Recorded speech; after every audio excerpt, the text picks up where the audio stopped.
যখনই কেউ ইংরেজিতে কথা বলে আমার মুখ বন্ধ হয়ে যায়। আমার পুরো হাতটা মশা কামড়ে খেয়ে নিয়েছে। ওর কথায় কান দিও না, ও সব সময় বাজে কথা বলে। আমার পেছনে কেউ এসেছিল কি? হ্যালো এভরিওয়ান, তোমরা যে সব বাক্যগুলো দেখলে এই ধরনের বাক্যগুলো আমরা ডে টু ডে লাইফে কোথাও না কোথাও ইউজ করে থাকি। আজকে আমি নিয়ে চলে এসেছি 20টি ডেইলি ইউজ ইংলিশ সেন্টেন্সেস, যেগুলো ছাড়া তোমাদের প্রত্যেক দিনের বাক্যগুলো বলা একদমই অসম্ভব। আজকের বাক্যগুলো খুবই মজাদার হতে চলেছে, কারণ আমি পিক করেছি এমন কিছু বাক্য যেগুলো আমরা প্রত্যেক দিন ডে টু ডে লাইফে কোথাও না কোথাও ইউজ করে থাকি। যদি ভিডিওটি ভালো লেগে থাকে তাহলে ভিডিওটিকে লাইক, কমেন্ট এবং শেয়ার করে দিও। পরবর্তী পর্যায়ে তোমরা কী ধরনের ভিডিও দেখতে চাও সেটা আমাকে কমেন্টসে লিখে জানিও। চলো আর দেরি না করে আমরা দেখে নিই আমাদের প্রথম বাক্য কী আছে। আমার পেছনে কেউ এসেছিল কি? এই বাক্যটিকে আমরা নানা রকমভাবে বলতে পারি। ধরো আমি মাকে জিজ্ঞাসা করছি, মা আমার অবর্তমানে কেউ এসেছিল কি, অথবা আমার অনুপস্থিতিতে কেউ এসেছিল কি। তোমরা যারা বাংলা থেকে ইংলিশে ট্রান্সলেট করো, অর্থাৎ ওয়ার্ড টু ওয়ার্ড ট্রান্সলেট করো, তারা হয়তো বাক্যটিকে এরকমভাবে ট্রান্সলেট করবে যে did anybody come from my behind. যেহেতু আমি বলেছি আমার পেছনে, তাই তোমরা বলবে ফ্রম মাই বিহাইন্ড হবে, তাই না? কিন্তু হবে ভুল। সঠিক উত্তরটি হবে did anybody come in my absence. Did anybody come in my absence. Absence মানে হচ্ছে অবর্তমানে অথবা অনুপস্থিতিতে। নেক্সট হলো, যখন কেউ আমাদেরকে জিজ্ঞাসা করে অফিসে অথবা ক্লাসরুমে যে এই কাজটি হয়ে গেছে কি, এবং তার উত্তরে আমরা দিই আমি এইটির উপরই কাজ করছি। ইংলিশে ট্রান্সলেট করলে হবে is this work done, or is this work completed. No, I am on it. No, I am on it মানে না, আমি এখন এটির উপরই কাজ করছি। নেক্সট হলো, ওর কথায় কান দিও না। তোমরা কিভাবে ইংলিশে ট্রান্সলেট করবে? Don't give ear in his talk, তাই না? এই যে কান দিও না বলেছি, দেওয়ার ইংলিশ হচ্ছে গিভ, আর কান দেওয়া মানে হচ্ছে give ear in his talk, তাই না? Don't give ear in his talk একদমই না, রং। সঠিক উত্তরটি হবে don't take him at his word.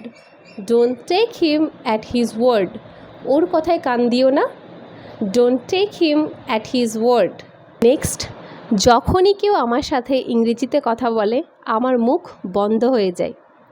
আমার মুখ বন্ধ হয়ে যাওয়ার জন্য আমরা ইংলিশে টু বিকাম টাং টাইড এই ফ্রেজের ব্যবহার করব। তাহলে পুরো বাক্যটাকে ইংলিশে ট্রান্সলেট করলে কি হবে? Whenever someone speaks in English with me, I become tongue-tied. Whenever someone speaks in English with me, I become tongue-tied. আমি সাধারণত দুপুরের খাবারের পর একটু বিশ্রাম নিই, অথবা আমি সাধারণত দুপুরের খাবারের পর একটু আরাম করি।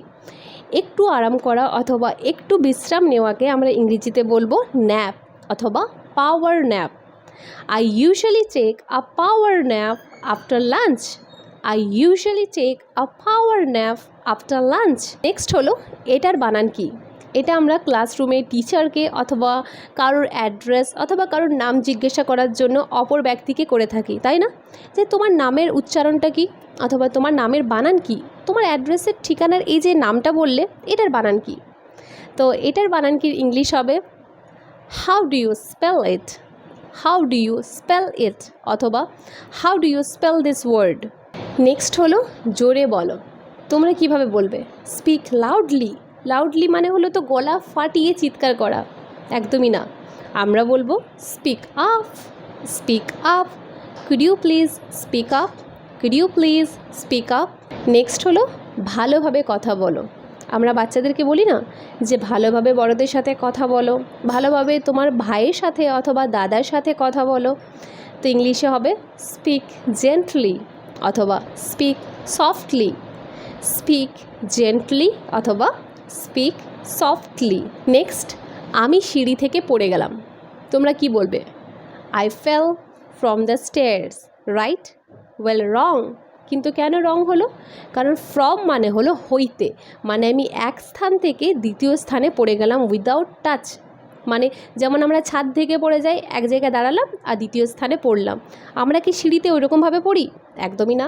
আমরা সিঁড়িতে গড়গড়িয়ে পড়ি, মানে এক ধাপ, দু ধাপ, তিন ধাপে এসে তারপর পড়ি। তাহলে ইংলিশে হবে I fell down the stairs. I fell down the stairs. আমি সিঁড়ি থেকে পড়ে গেলাম। I fell down the stairs. এটা কাউকে বলবে না। Don't tell it to anyone.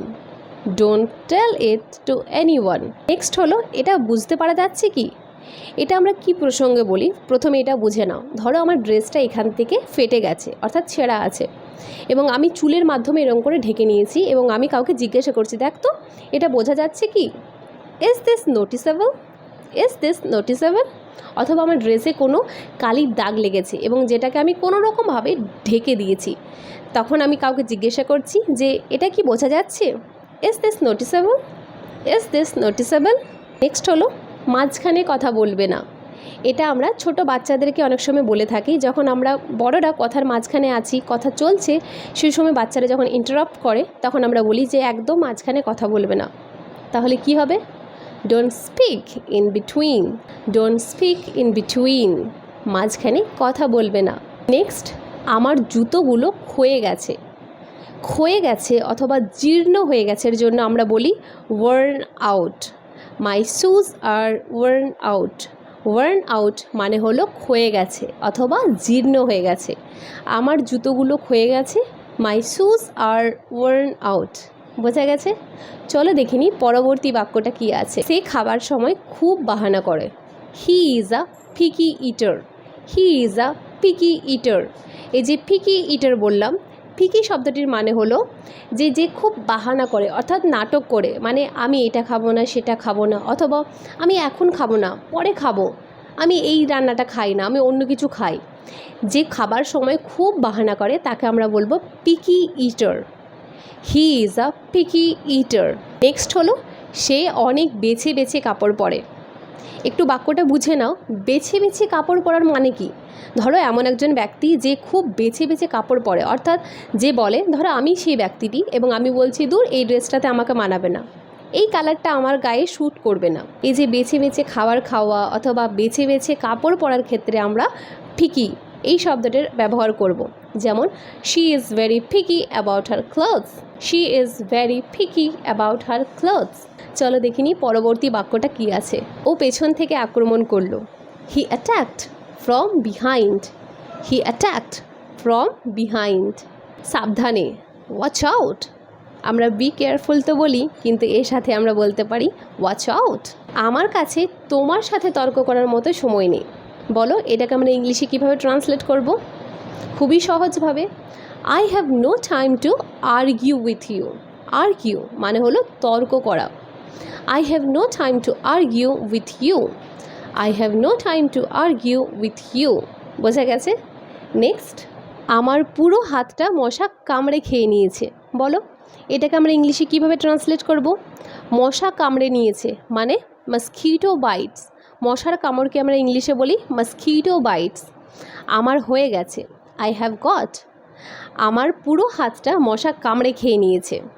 I have got mosquito bites all over my hands. I have got mosquito bites all over my hands. আমার মনে হয় না যে তুমি তাকে চেনো। কি হবে বলো? I don't think ইউজ করবে কি? একদমই না। আমরা ইউজ করব I don't suppose you know him. I don't suppose you know him. Next তোমরা কি ভিডিও দেখতে চাও সেটা আমাকে কমেন্টসে লিখে জানাতে পারো। Thanks for watching.